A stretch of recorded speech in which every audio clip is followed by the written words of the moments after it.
28ஆம் திகதி அதிகாலை 1 மணி முதல் 30ஆம் திகதி மாலை 6 மணி வரை 65 மணித்தியாலங்களுக்கு நீர்த்தேக்கம் வெறுமையாக வைக்கப்படவுள்ளது.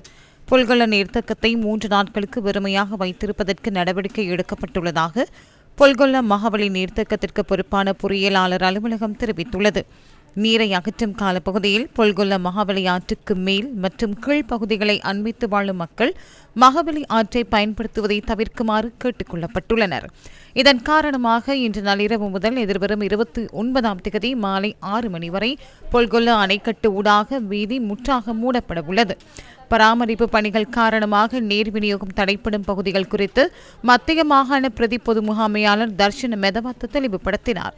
கண்டி மாநகர சபைக்குட்பட்ட பகுதிகள் ஹாரிஸ்பத்துவ, பூஜாப்பேட்டைய, பஹததும்பர மற்றும் அக்குரண ஆகிய பகுதிகளுக்கான நீர் விநியோகம் தடைப்படும் என தெரிவிக்கப்பட்டுள்ளது.